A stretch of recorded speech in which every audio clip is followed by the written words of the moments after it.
ബിരിയാണി മേടിച്ചു തരാന്ന് പറഞ്ഞിട്ട് നീ എന്നെ പറ്റിച്ചെളിഞ്ഞില്ലടാ റാസ്കൽ. ഒന്നേമാനെ പറ്റിച്ചതല്ല. ഇണ്ടി പോവരുത്.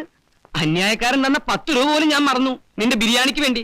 എന്നെ കൊണ്ട് നീ FIR മാറ്റി എഴുതിപ്പിച്ചു, പരമദ്രോഹി. എന്റെ സാറെ, ഇന്നലെ ഉച്ചയ്ക്ക് ഞാൻ പാരീസ് ഹോട്ടലിന് മുമ്പിൽ വന്നിരുന്നു, സാറിനെ കണ്ടില്ല. അത് നീ വല്ല സ്കൂൾ മാഷ്മാരോട് പറഞ്ഞാൽ മതി, അവര് വിശ്വസിക്കും. പോലീസുകാർ തലച്ചോറുള്ളവരാ. ഉച്ചയ്ക്ക് 12 മണി മുതൽ ഉച്ച തിരിഞ്ഞ് 3 മണി വരെ ഞാൻ പാരീസ് ഹോട്ടലിന് മുമ്പിൽ കാത്തുന്നതാ, തീ പാർന്ന വെയിലത്ത്. പറയുമ്പോ എനിക്ക് വേദനയുണ്ടടാ. ഡേ, ഇന്ന് പ്രായച്ചിത്തം ചെയ്യാതെ നിന്ന് ഇവിടുന്ന് വിടുന്ന പ്രശ്നമില്ല. ഇന്ന് എനിക്ക് ബിരിയാണി മാത്രം പോരാ, വീട്ടിലേക്ക് ഒരു പാർസൽ വേണം. നടക്കണ പാരീസിലേക്ക്.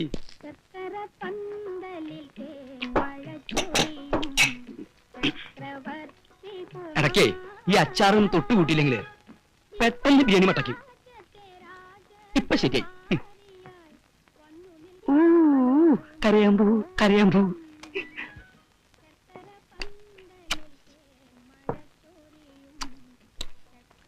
കോഴിയുടെ വേഗത്തിൽ കൂടിയോ എനിക്കൊരു സംശയം.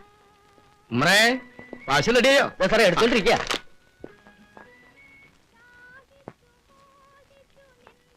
എല്ലാം കൂടി എത്രയായി? 30 റുപ്യ. ഓ, ഇവനൊന്നും ഒരു കാലത്തും ഗുണം പിടിക്കൂല. ആരെ ഗുണം പിടിക്കാത്തല്ല, ഈ ബിരിയാണിയുടെ ഗുണം സാറിന് അത്ര പിടിച്ചില്ല എന്ന് പറയായിരുന്നു. അതെ അതെ. നമ്മുടെ സാധനം ഇവിടെ. ഇത് ബിരിയാണി, ഇത് ഉഴുന്ന് വട. വട എത്ര ഉണ്ട്? 8 എണ്ണം.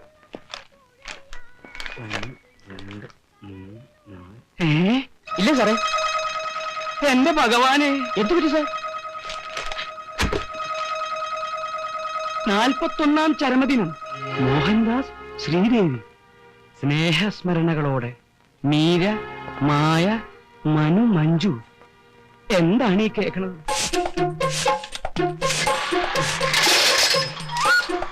പിന്നെ സൈക്കിളോ?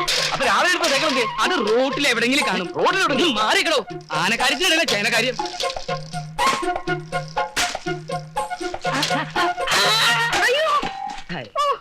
മനുഷ്യനെ സൈക്കിൾ എടുത്ത് കൊല്ലാൻ നോക്കുവാന്നോ? സൈക്കിൾ അല്ല, പാറ്റൻ ടാങ്ക് വന്നിടിച്ചാലും നീ ചാവില്ല ശാന്തേ. ദേ ഇത് കണ്ട, എന്റെ പെങ്ങള് ശ്രീദേവിയും ഭർത്താവും മോഹൻദാസും ചരമം പറഞ്ഞുന്ന്. പത്രം വായിക്കാത്തതിന്റെ ദൂഷ്യം എനിക്ക് ഇപ്പോഴാ മനസ്സിലായത്. ചാവടി യന്ത്രം കഴിഞ്ഞിട്ട് ദിവസങ്ങൾ ഒരുപാടായി. നോക്കട്ടെ. ഷോ, ഇത് എങ്ങനെ സംഭവിച്ചു? രണ്ടുപേരും ഒന്നിച്ചു കത്തോ? വല്ലവരും തല്ലിക്കൊന്നതാവും, അല്ലെങ്കിൽ വല്ല വിഷം കഴിച്ചതോ കെട്ടിയെന്നീ അതോ ആവും. എനിക്കിതൊന്നും അറിയാൻ പാടില്ലല്ലോ ശാന്തേ. നമ്മളെപ്പോലെ ആത്മഹത്യ ചെയ്യേണ്ട കാര്യമൊന്നും അവർക്കില്ലല്ലോ. പട്ടിണിയുണ്ടോ, പണക്കുറവുണ്ടോ? കൊച്ചിയിൽ ഇഷ്ടം പോലെ കെട്ടിടങ്ങള്, ലോകം മുഴുവൻ ചെമ്മീൻ കയറ്റി വയ്ക്കാനുള്ള ഫാക്ടറി, പിന്നെ എസ്റ്റേറ്റ്, ഫിഷിംഗ് ബോട്ട്. എന്റെ പേടി ഇപ്പൊ അതൊന്നുമല്ല, ഈ സ്വത്തുക്കൾ മുഴുവൻ ആര് നോക്കി നടത്തുന്ന? അയ്യടാ, ഇപ്പൊ വഴി വല്ല ഊർന്നുണ്ടോ? ഇതൊക്കെ നേരത്തെ ആലോചിക്കണമായിരുന്നു.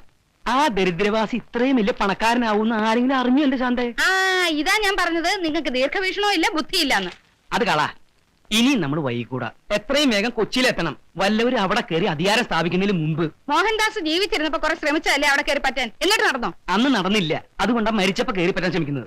അതിനാ പിള്ളേര് നമ്മളെ പഠിക്കാത്ത കയറ്റിയല്ലേ? അതൊക്കെ ഞാൻ എങ്ങനെയെങ്കിലും ഇടിച്ചു കയറും. നീ എന്റെ പിന്നാലെ നിന്നാ മതി. ഒന്നുമില്ലെങ്കിലും ഞാൻ അവരുടെ അമ്മാവനല്ലടി. അയ്യ, നല്ല കുമ്മാവൻ. നേരിട്ട് ഇതുവരെ കണ്ടിട്ട് പോലുമില്ല. അച്ഛനോടും അമ്മയോടും നിങ്ങൾ ചെയ്ത ക്രൂരത മുഴുവനും അവര് പറഞ്ഞോണേ. അതൊക്കെ ഞാൻ വേറെ രീതിയിൽ പറഞ്ഞു കൊടുക്കും. ഇനി ഇപ്പൊ ഇത്തിരി നാറിയാലും അത് ഞാൻ അങ്ങോട്ട് സഹിക്കും. ഇപ്പൊ ഉള്ളതിനേക്കാൾ കൂടുതൽ നാറരുതെന്ന് എനിക്ക് പ്രാർത്ഥനയുള്ളൂ. ഒരു നല്ല കാര്യത്തിന് ഇറങ്ങുമ്പോ തടസ്സം പറയല്ലേ എന്റെ ശാന്തേ. ഈ കാക്കി കയറിയിട്ട് കൊല്ലം എത്രയായി? വല്ലതും നേടിയോ? ഒരാൺവിത്തുള്ളത് ബോംബെ കിടന്ന് തെണ്ട, ഒരു മോളുള്ളത് അമ്മായിയമ്മയുടെ ആട്ടും തൂപ്പും നീട്ട് നരയിക്കുക. എന്താണ് അമ്മായിമ്മയ്ക്ക് കുഴപ്പം? ഭാര്യ വീടിന് തിണ്ണ നിരങ്ങുന്ന നീ എന്നെ തെറി വിളിക്കുക? അയ്യോ അമ്മേ, ഞാൻ അമ്മയെ പറഞ്ഞതല്ല അമ്മേ. മിണ്ടി പോകരുത് കരുതേ. മിണ്ടിയ നിന്നെ ഞാൻ ചൂലെടുത്തടിക്കും.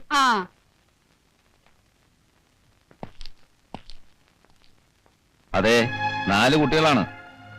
ഒന്നിനും ശരിക്കുള്ള വകതിരിവായിട്ടില്ല. കാർ ആക്സിഡന്റ് ആയിരുന്നു. 30 അടി താഴ്ചയിലേക്ക് കാറ് മറിഞ്ഞു. ഇളയ കുട്ടി മാത്രമേ കൂടുണ്ടായിരുന്നുള്ളൂ. അവൾ അത്ഭുതകരമായി രക്ഷപ്പെട്ടു. പക്ഷേ ആ കുട്ടിക്ക് ഇപ്പൊ സംസാരിക്കാൻ പറ്റില്ല. ഷോക്ക് കൊണ്ടായിരിക്കാം.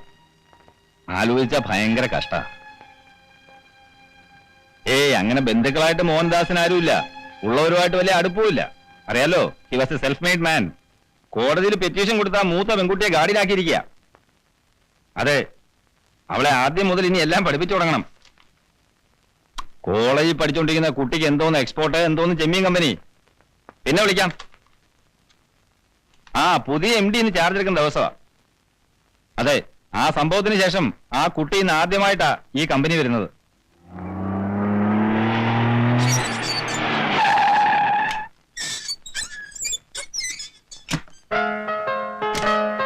ഒരു മിനിറ്റ് ഇറങ്ങാൻ തരട്ടെ. ഇനി ഇറങ്ങിക്കോളൂ. ഇതാണ് ഇതിന്റെ രീതി. ഞാൻ ഡോർ വെക്കും, മോൾ ഇറങ്ങും. തന്നെത്താൻ ഡോർ വെക്കണേ പിന്നെ ഞാൻ എന്തിനാ? മോളിപ്പം ഈ കമ്പനിന്റെ ഉടമയാ. ആ ചെല്ല്, ധൈര്യമായിട്ട് ചെല്ല്. പ്രശ്നങ്ങൾ പറയാൻ തുടങ്ങിയ ഒത്തിരിയുണ്ട്. മാൽപേയിൽ കാച്ച് വളരെ മോശമാണ്. And we have only 15 days left for the shipments. പണ്ടത്തെ പോലെ ക്രെഡിറ്റ് കിട്ടുന്നില്ല എന്നുള്ളതാണ് വേറൊരു പ്രശ്നം. മീര, നമുക്കുണ്ടായ ട്രാജഡിക്ക് ശേഷം മൊത്തം കാര്യങ്ങൾ കുഴഞ്ഞു മറിഞ്ഞു. പഴയ സ്ഥിതിയിലാവാൻ നമ്മൾ എല്ലാവരും ചേർന്ന് വലിയൊരു എഫർട്ട് നടത്തേണ്ടിയിരിക്കുന്നു. കോളേജിൽ പോകണമെന്നറിയാം, പക്ഷേ ഡാഡിയുടെ സ്വപ്നമായിരുന്നു ഈ ഫാക്ടറി എന്നുള്ളത് മീരയ്ക്ക് അറിയാലോ. അങ്കിൾ പറഞ്ഞോളൂ, ഞാൻ എന്തൊക്കെയാ ചെയ്യേണ്ടത്? വളരെ ഡീറ്റെയിൽഡ് ആയിട്ട് ഇവിടുത്തെ എല്ലാ കാര്യങ്ങളും മനസ്സിലാക്കുക എന്നുള്ളതാണ് ആദ്യം ചെയ്യേണ്ടത്. ഒരുപാട് പേപ്പേഴ്സ് ഒക്കെ സൈൻ ചെയ്യാൻ കാണുമായിരിക്കും അല്ലേ? മനു പറഞ്ഞു. എന്റെ സിഗ്നേച്ചർ തീരെ ഭംഗിയില്ലാത്തതായിരുന്നു. ഇപ്പൊ നന്നായി, കൊറേ പ്രാക്ടീസ് ചെയ്തു. പേപ്പേഴ്സ് എവിടെ? ഇപ്പൊ തന്നെ സൈൻ ചെയ്തേക്കാം. അത് നമുക്ക് സമയമാകുമ്പോൾ ചെയ്യാം. മീര ഇത് ശ്രദ്ധിക്കുക. ഏത്? അതായത് കഴിഞ്ഞ മാസം നമ്മുടെ ലോഡ് കുറച്ച് കുഴപ്പത്തിലായി. Nearly 100 boxes. ക്വാളിറ്റി സബ്സ്റ്റാൻഡേർഡ് ആണെന്ന് പറഞ്ഞ് ദേ സെൻഡ് ഇറ്റ് ബാക്ക്. അയ്യോ, അതെന്താ ക്വാളിറ്റി ശ്രദ്ധിക്കാതിരുന്നത്? മനു അത് പ്രത്യേകം പറഞ്ഞു. ക്വാളിറ്റി നോക്കിയില്ലേ കമ്പനിക്ക് ചീത്തപ്പേര് വരുമെന്ന്. പെരിഷ് ചെയ്തതാണ്. ജപ്പാൻകാരാണല്ലോ നമ്മുടെ മെയിൻ ബയേഴ്സ്. അടുത്ത ലോഡിന് അവർ LC ഓപ്പൺ ചെയ്തില്ല. LC? അതെന്താ ഓപ്പൺ ചെയ്യാത്തെ? എങ്കിൽ നമുക്ക് ഓപ്പൺ ചെയ്യാം. ഈ ഡിസ്കഷൻ എവിടെ എത്തും തോന്നുന്നില്ല. തുമ്പിയെ കൊണ്ട് കല്ലെടുപ്പിക്കുന്ന പോലെയാണിത്. അത് മീരയ്ക്ക് ഒന്നും അറിയില്ലല്ലോ. അതെ, മനുവിനെ കൂടെ കൂട്ടാമായിരുന്നു. അവൻ എന്നെക്കാളും ബുദ്ധിയാ. ആരാണ് മനു? മനു മീരയുടെ അനിയനാ. 10 വയസ്സ്, 5ാം ക്ലാസ്സിൽ പഠിക്കുന്നു. അതെ, എങ്കിൽ ഇനി സൈൻ ചെയ്യേണ്ട പേപ്പേഴ്സ് എടുക്കൂ അങ്കിൾ. മീര സൈൻ ചെയ്യുന്ന കാര്യമൊക്കെ വിട്. I'm sorry uncle. I tell you the truth. I'm little nervous. What? ഞങ്ങളൊക്കെ മീരയുടെ എംപ്ലോയീസാ. മീരയുടെ മുമ്പിൽ ഞങ്ങളാ നെർവസ് ആവേണ്ടത്. That's all right. ഞാൻ പ്രധാന കാര്യം പറയാം. പർച്ചേസ് കാര്യക്ഷമമാക്കാൻ പെട്ടെന്ന് കുറച്ച് ഫണ്ട്സ് ഉണ്ടാക്കേണ്ടി വരും. എന്ത് ഫണ്ട്? ബാങ്കിൽ നിന്ന് ഓടി ഓവർ ഡ്രാഫ്റ്റ് ആയിട്ട് കുറച്ച് പണം, അല്ലെങ്കിൽ പെട്ടെന്ന് എടുക്കാവുന്ന വേറെ പണം ഉണ്ടെങ്കിൽ അതായാലും മതി. വീട്ടിലെ ഷെൽഫിൽ പണമൊന്നുമില്ല. മീര എന്തൊക്കെയാണ് ഈ പറയുന്നത്? ഒരു കാര്യം പറയുമ്പോൾ അത് എന്താണെന്ന് ആദ്യം മനസ്സിലാക്കാൻ ശ്രമിക്കേ.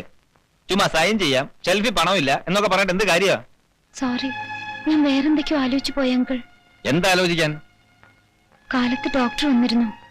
മഞ്ജുനെ പിന്നെയും നോക്കി. അവളെ കൊണ്ട് സംസാരിപ്പിക്കാൻ ഡോക്ടർ ഒത്തിരി ട്രൈ ചെയ്തു. അവൾക്കിനി ഒരിക്കലും സംസാരിക്കാൻ പറ്റില്ല അങ്കിൾ. എന്താണ് ചികിത്സയെന്ന് ആർക്കും പറയാൻ പറ്റുന്നില്ല. ഞങ്ങൾക്ക് ആരുമില്ല. എൽഡസ്റ്റ് ആയി പോയതാണ് എന്റെ ബാഡ് ലക്ക്. ഇത്രയും പെട്ടെന്ന് മമ്മിയും ഡാഡിയും ഞങ്ങളെ വിട്ടു പോകുമെന്ന്. മീര, കഴിഞ്ഞതൊക്കെ മറക്കാൻ ശ്രമിക്കുക. വരൂ, നമുക്ക് ഫാക്ടറി ഒക്കെ നടന്ന് കണ്ടിട്ട് വരാം. കമോൺ. I am sorry.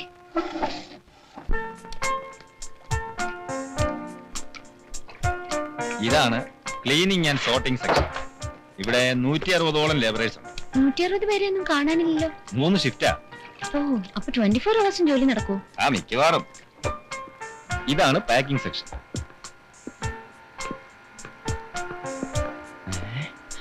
ഏയ്, ഒന്ന് നിൽക്കുക ചേട്ടാ, ഒന്ന് പിടിച്ചേ.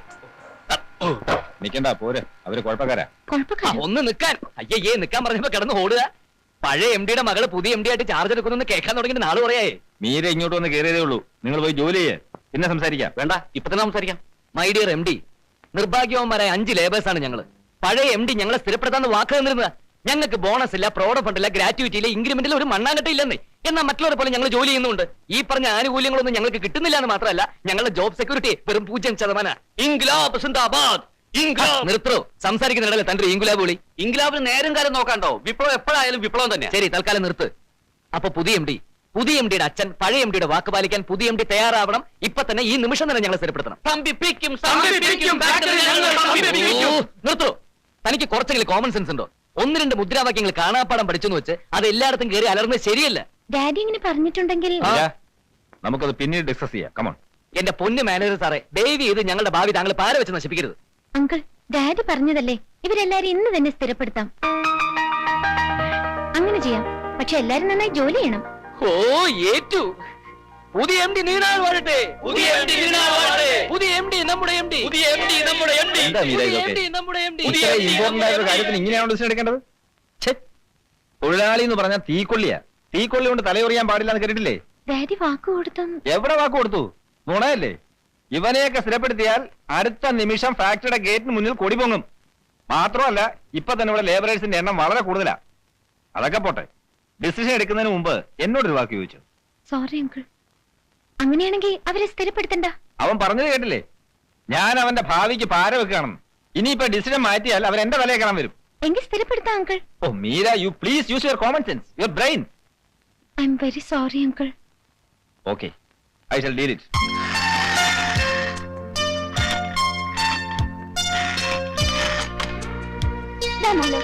ഈ സ്വിച്ച് ഇങ്ങനെ ആക്കിയിട്ട് ഇതിവിടെ വെച്ചാ മതി കേട്ടോ. Maya, leave her alone. ഞാനിത് കാണിച്ചു കൊടുക്കല്ലേ. മഞ്ജുവിനെ ഏതെങ്കിലും സ്പെഷ്യലിസ്റ്റിനെ കൊണ്ട് നോക്കിക്കുന്ന കാര്യം അങ്കിളിനോട് സംസാരിച്ചോ? ഒന്നും സംസാരിക്കാൻ പറ്റിയില്ല. കൺസൈൻമെന്റും ക്യാച്ചും 16-20 ഒക്കെ ആയിരുന്നു സബ്ജക്ട്. ഒരു പിടിയും കിട്ടിയില്ല. And everybody wants me to take decisions. ഒന്ന് ഓർത്തു നോക്കിയേ. മെയിൻ ഇഷ്യൂ ഇതൊന്നുമല്ല. എൽസി ഇതുവരെ ഓപ്പൺ ചെയ്തിട്ടില്ലാത്രേ. എൽസിയോ? ഏതെൽസി? ഏതെൽസി അല്ല, ഇത് ബാങ്കിന്റെ എന്തോ കുണ്ടാമണ്ടിയാ. 8 കൊല്ലത്തെ പ്രശ്നമല്ലേ ഉള്ളൂ. അപ്പോഴേക്കും എനിക്ക് 18 തികയും. പിന്നല്ല എനിക്ക് ചെയ്യാലോ. അതെ, നിനക്ക് വേഗം 18 ആവണേന്നാ എന്റെ പ്രാർത്ഥന. നിങ്ങൾ ആരെങ്കിലും വീട്ടിനകത്ത് വന്നിരിക്കും മക്കളെ. കുഞ്ഞുമിക്ക് തനിച്ച് അടുക്കളയിൽ നിൽക്കാൻ പേടിയാവണം. ആ പൊന്നൂസിനെയും കാണാനില്ലല്ലോ. മായമോളെ, ചായ എടുത്ത് കൊച്ചിന് കൊടുക്ക്. എന്റെ ക്ലാരയുടെ കാര്യം എന്തായി മോളെ? സോറി, അക്കാര്യം അങ്കിളിനോട് പറയാൻ മറന്നുപോയി കുഞ്ഞമ്മേ. ഇനി ആരോടും പറയേണ്ട കാര്യമില്ല. കുഞ്ഞ് തന്നെ അങ്ങോട്ട് നിയമിച്ചാ പോരെ. അവളെ അസലായിട്ട് ടൈപ്പ് ചെയ്യും. വയസ്സ് 10-21 ആയില്ലേ. ആ ഓണം കേറാൻ മൂലെ നിന്ന എന്റെ കുഞ്ഞങ്ങ് മോരടിച്ചു പോവും. അതുകൊണ്ടാ. ചായയോട് കഴിഞ്ഞാൽ മക്കളങ്ങോട്ട് വന്നോളോട്ടാ. കുഞ്ഞുമിക്കേ വെറുതെ പേടിയാവാ. എന്താണെന്ന് അറിയില്ല എന്റെ കർത്താവേ.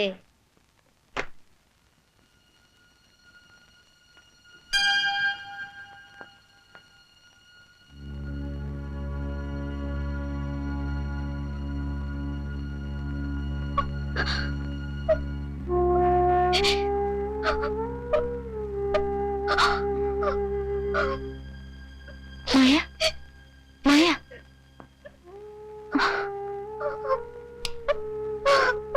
മായ, ഏയ് മായ, എന്ത് പറ്റി? എന്തിനാ കരയണത്? ഇതെന്താ? ആരും അറിഞ്ഞില്ലേ? ഇവള് കിടന്ന് കരയാ. എന്തിനാ? ഞാനൊരു സ്വപ്നം കണ്ടു. സ്വപ്നം കണ്ട കരയണോ? എന്തൊക്കെയോ കണ്ടു. നമ്മളെല്ലാവരും ദൂരെ ഏതോ ഒരു സ്ഥലത്ത് പിക്നിക്കിന് പോകുന്നതും മമ്മിയും ഡാഡിയായിട്ട് കളിക്കുന്നതും ബഹളം വെക്കുന്നതും ഒക്കെ.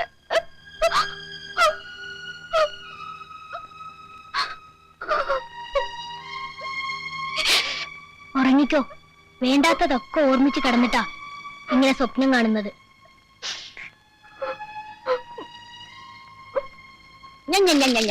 കൂടുതൽ വിശേഷം നീ പറയണ്ട. എനിക്കറിയാടി നിന്നെ. ഒന്നിൽ വീട്ടുകാരെ പേടി വേണം, അല്ലെങ്കിൽ നാട്ടുകാരെ. ധിക്കാരി, ഞാൻ മനസമാധാനത്തോടെ കിടന്നുറങ്ങിയിട്ട് എത്ര ദിവസമായിന്നറിയോ? നീ ഒരുത്തിയണ്ടി കാരണം. ഞാൻ എന്ത് ചെയ്തു അമ്മച്ചി പറയുന്നേ? നീ ഒന്നും ചെയ്തില്ലേ? ആട്ടിന്റെ കാര്യം മുട്ടി ഞാൻ ഓടിക്കും. അഹങ്കാരി. പെൺകുട്ടിയോടായാലേ നിലയ്ക്ക് നിൽക്കണം. നിലക്കില്ലാതെ ഞാൻ അമ്മച്ചിയുടെ തലയിലാണോ കയറിയിരിക്കുന്നത്? മിണ്ടി പോறது നീ. ഇങ്ങനെ ചീത്ത വിളിക്കാനാണോ അമ്മച്ചി എന്നെ തിരക്കിട്ട് ഇങ്ങോട്ട് വിളിച്ചു വരുത്തിയത്? ചീത്ത വിളിക്കല്ല, നിന്നെ കൊല്ലുക വേണ്ടത്. ആരാ കുഞ്ഞമ്മേ? അല്ല, ഞങ്ങളെ വീട്ടിൽ ഓരോ വിശേഷങ്ങൾ പറഞ്ഞിരിക്കായിരുന്നു മോളെ. ചവിട്ടുള്ള ഒരു പശുവിനോട് എന്റെ 2ാമത്തെ മോൻ പറയാ നിന്നെ കൊല്ലുക വേണ്ടേന്ന്. അതിനെ പറ്റി പറഞ്ഞോണ്ടിരിക്കായിരുന്നു. മോൾക്ക് ഓർമ്മയില്ലേ ക്ലാരെ? കുഞ്ഞമ്മയുടെ മോളാണോ? ആ, 7 കൊല്ലം മുമ്പ് അവളിവിടെ ക്രിസ്മസിന് വന്നിരുന്നു. ആ, ഓർമ്മയുണ്ട്. ആളങ്ങ് വലുതായല്ലോ. നീയും ഒത്തിരി പൊക്കം വെച്ചു. നീയോ? ഇത് ആരാന്നുണ്ട് നിന്റെ വിചാരം? ചെമ്മീൻ കമ്പനിയിൽ നിനക്ക് ജോലി കിട്ടുമ്പോ നിന്റെ മുതലാളിയെ കുട്ടി, മനസ്സിലായ? കാര്യാക്കണ്ട കുഞ്ഞെ. ഇവള് വിവരദോഷിയാ, എന്നാലും നല്ല ബുദ്ധിയാ. എന്റെ മോളായതുകൊണ്ട് ഞാൻ പറയല്ല. എന്ത് ജോലിക്ക് നല്ല ശുഷ്കാന്തിയാ. പിന്നെ ഭയങ്കര അനുസരണശീലിയാ. അഹങ്കാരില്ല, ധിക്കാരില്ല. ഇംഗ്ലീഷ് നല്ല പോലെ എഴുതുകയും വായിക്കുകയും ചെയ്യും. മോള് നല്ലൊരു ജോലി ചേച്ചിക്ക് ശരിയാക്കി കൊടുക്കും. ഞാൻ നോക്കട്ടെ. അയ്യോ, നോക്കിയേ പോരാ, ശരിയാക്കണം. കുറഞ്ഞതൊരു 2000 രൂപ ശമ്പളം കൊടുക്കണം. അയ്യോ അമ്മച്ചി, അതിന് മാത്രമുള്ള. നീയും മിണ്ടാതിരിക്കരി. മീര കുഞ്ഞ് തരാൻ തയ്യാറാണല്ലോ. പിന്നെ നീ എന്തിനു വേണ്ടാതേക്കുന്നത്? അല്ല കുഞ്ഞെ, അതെ. കമ്പനിയിലെ ജോലി കഴിഞ്ഞു വന്ന അടുക്കളയിൽ എനിക്കൊരു സഹായാവും. മഞ്ജു കുഞ്ഞെ ശ്രദ്ധിക്കാൻ ഒരാളാവും. അതിന് പ്രത്യേക ശമ്പളമൊന്നും വേണമെന്നില്ല. എല്ലാം കുഞ്ഞിന്റെ ഇഷ്ടത്തിന് വിടുന്നു. ആ, എനിക്ക് കോളേജിലേക്ക് വൈകി. എന്റെ ഡ്രസ്സ് എവിടെ തേച്ചു വെച്ചത്? തേച്ചില്ല. ഇപ്പൊ കൊണ്ടുവരാം. മോള് കുളിക്കുമ്പോഴേക്ക് റെഡിയാക്കാം. നിന്നെ കുറിച്ചേ ഇതിൽ കൂടുതൽ നുണ പറയുകയാണെന്ന് എനിക്ക് വയ്യ. ഒരു കാര്യം ഞാൻ പറഞ്ഞേക്കാം, കുട്ടികളോടൊക്കെ നല്ല സ്നേഹത്തോടും ബഹുമാനത്തോടും നിന്നില്ലേ കണ്ടല്ലോ. കേറി പോടിയകത്ത്.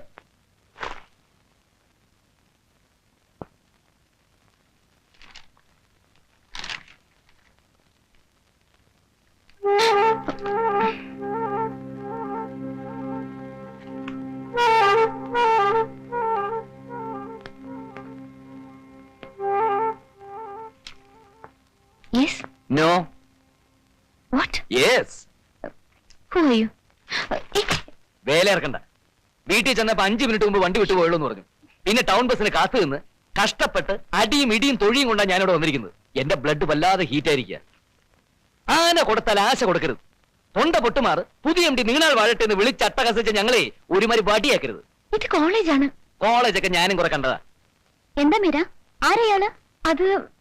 ഞാൻ ആരാണെന്നേ പിന്നീട് പത്രത്തിൽ ഒരു പരസ്യം ചെയ്യുന്നുണ്ട്. അപ്പൊ മനസ്സിലാക്കിയ പോരെ. കൂടുതലൊന്നും പറയുന്നില്ല. ഇത് ഞങ്ങൾ 5 പേരെ സ്ഥിരപ്പെടുത്താൻ വേണ്ടി മാനേജർക്കുള്ള കത്ത.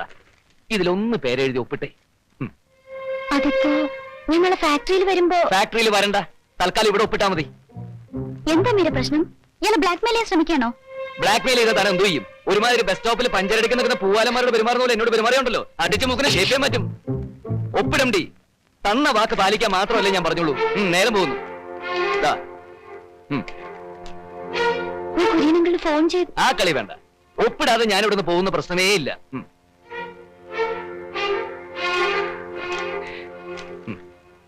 Thank you. ഒന്ന് മറിയേ. വെറുതെ തെണ്ടി നടക്കാതെ ക്ലാസ്സിൽ പോയിരുന്ന 4 അക്ഷരം പഠിക്കാൻ നോക്കു വച്ചേ. എന്തേ തന്നോടും കൂടിയാ.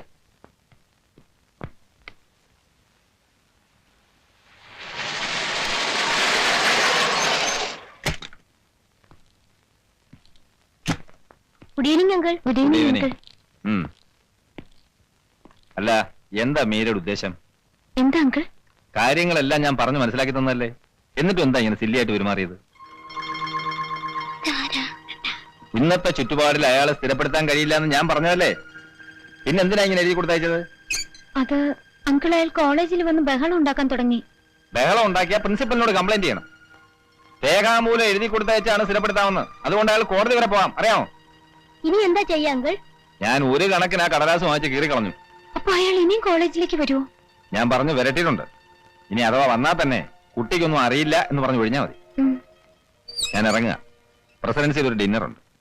ഇനി ഇത്തരം മണ്ടത്തരങ്ങളൊന്നും കാണിക്കരുതെന്ന് പറയാനാ ഞാൻ വന്നത്. എവിടെ മറ്റു രണ്ടുപേരും? മഞ്ജുമോൾ ഇറങ്ങി. മായ പഠിക്കുക. എന്താ തനിക്കൊന്നും പഠിക്കാല്ലേ? ഞാൻ പഠിച്ചു അങ്കിൾ. ശരി. അങ്കിൾ വാ. അങ്കിൾ ഇത് കുഞ്ഞമ്മയുടെ മോളാണ്. നമ്മുടെ കമ്പനിയിൽ എന്തെങ്കിലും ഒരു ജോലി. അവള് നന്നായിട്ട് ടൈപ്പ് ചെയ്യും. എന്റെ മോളായതുകൊണ്ട് പറയല്ല. അവള് കാലെടുത്ത് വെക്കുന്നോട്ട് നല്ല ഐശ്വര്യ. എന്താ കുട്ടി വിചാരിക്കുന്നത്? ഫാക്ടറിക്കാരും പിള്ളേരുകളെയാണെന്ന്? അല്ല, കുഞ്ഞമ്മ പറഞ്ഞപ്പോ. ഏതു കുഞ്ഞമ്മ പറഞ്ഞാലും ശരി, ഇനി കുറെ നാളത്തേക്ക് ഒറ്റ ആളിനെ അവിടെ വേണ്ട. ഉള്ളവരെ തന്നെ എങ്ങനെ ഒഴിവാക്കാമെന്ന് വിചാരിച്ചോണ്ടിരിക്കുമ്പോഴാ.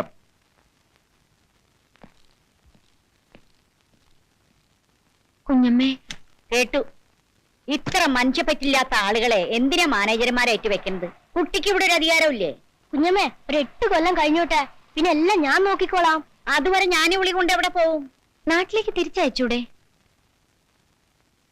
മോൾ ഇങ്ങോട്ട് വന്നൊരു കാര്യം പറയട്ടെ.